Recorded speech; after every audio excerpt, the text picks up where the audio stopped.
یہ ناممکن سی ہے باتیں مگر ماں مان لیتی ہے، اور بچھڑ کر بھی محبت کے زمانے یاد رہتے ہیں، اور بچھڑ کر بھی محبت کے زمانے یاد رہتے ہیں، اجڑ جاتی ہیں محفلیں مگر چہرے یاد رہتے ہیں، کہ بچھڑ کر بھی محبت کے زمانے یاد رہتے ہیں، اجڑ جاتی ہیں محفلیں مگر چہرے یاد رہتے ہیں، اور شگفتہ لوگ ٹوٹے ہوئے ہوتے ہیں اندر سے، اور خوش مزاج لوگ ٹوٹے ہوئے ہوتے ہیں اندر سے،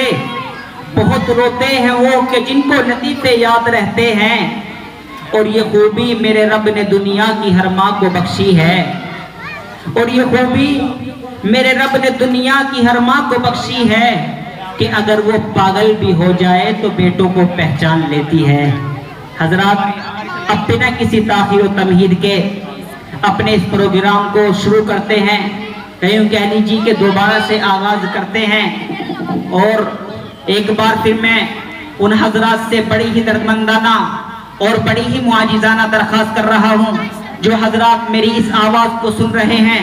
اور ابھی تک باہر کھڑے ہوئے ہیں یا مکانوں کے اندر بیٹھے ہوئے ہیں یا چوراہوں پر کھڑے ہوئے ہیں، ان سے میری ادباً گزارش ہے کہ وہ ہمارے اس پنڈال کے اندر تشریف لے آئیں، کیونکہ لمحات انتظار کے صدیوں میں ڈل گئے، لمحات انتظار کے صدیوں میں ڈھل گئے، اب آ بھی جاؤ کہ چاند ستارے پگھل گئے۔ حضرات، اپنے اس پروگرام کو شروع کرتے ہیں، آئیے اپنے اس پروگرام کو یوں ہی باضابطہ شروع کرتے ہیں، جس کے لیے میں اپنے اسی مدرسے کے ایک متعلم کو آواز دے رہا ہوں، جس سے میری مراد عبید الرحمن ہے، کہ وہ تشریف لائیں اور اپنی تقریر سے ہم سب سامعین کو مستفیض فرمائیں۔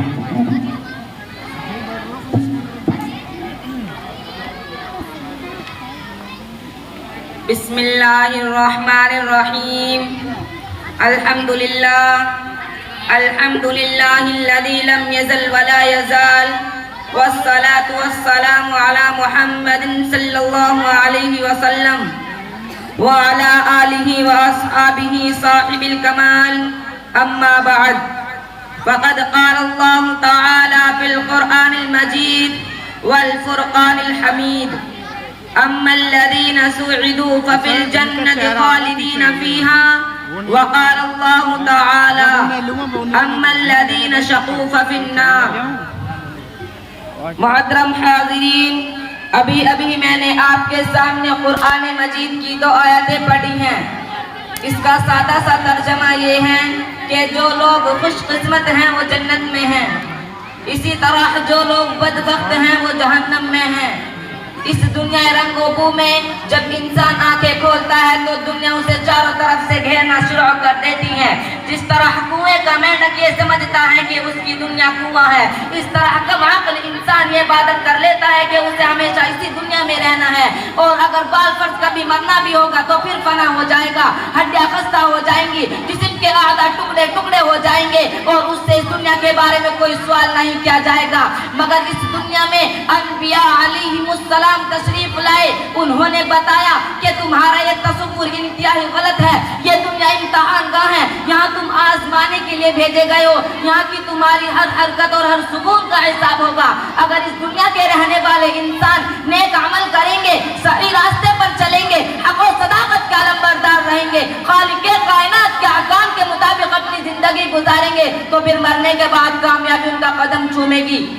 اور اگر اس دنیا کا بسنے والا انسان سرکشی اور غرور کے راستے پر چلے گا، خدا بندے قدوس کے احکام کی نافرمانی کرے گا، اللہ کی بنائی ہوئی زمین پر رگڑ کر چلنا چاہے گا، ظلم و ستم کی چنگاریوں سے اپنے بھائیوں کو جلانا چاہے گا، تو پھر ایک دن آئے گا جب اسے اپنے کیے کا حساب دینا ہوگا، جب اس سے پوچھا جائے گا کہ تمہیں 2 ہاتھ دیے گئے تھے تاکہ تم کسی کمزور کی امداد کرو، تمہیں 2 آنکھیں دی گئی تھی تاکہ تم غلط اور صحیح کی تمیز کر سکو، تمہیں 2 پیر دیے گئے تھے تاکہ تم خدا کی عبادت کے لیے مسجدوں میں جاؤ،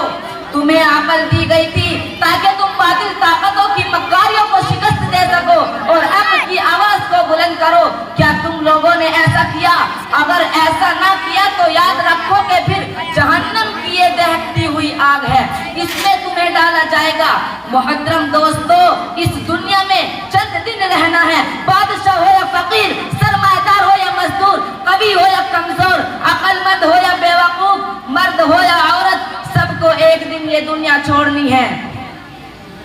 دوستو، ہمیں اس وقت کے آنے سے پہلے تیار ہو جانا چاہیے اور اپنا ٹھکانہ ایسی جگہ بنانا چاہیے کہ ہمیشہ آرام و سکون سے رہے۔ وہ جگہ جنت ہے جو مرنے کے بعد ملے گی، اس کے بعد والی زندگی کا نام آخرت ہے جو آخر میں آئے گی۔ اگر ہم نے اللہ کی مرضی پر اپنے کو چلایا ہے تو ہم خوش قسمت رہیں گے، اور اگر ہم غلط راستے پر چلے ہیں تو بد قسمت کہلائیں گے۔ اللہ تعالی ہم کو اور آپ کو صحیح راستے پر چلائے اور آخرت میں جنت ہمارا ٹھکانہ بنائے۔ وآخر دعوانا الحمدللہ رب العالمین۔ ماشاءاللہ۔ آج بھی ہو جو ابراہیم کا ایمان پیدا، آج بھی ہو جو ابراہیم کا ایمان پیدا، آگ کر سکتی ہے انداز گلستہ پیدا۔ ماشاءاللہ، جزاکہم اللہ احسن الجزا۔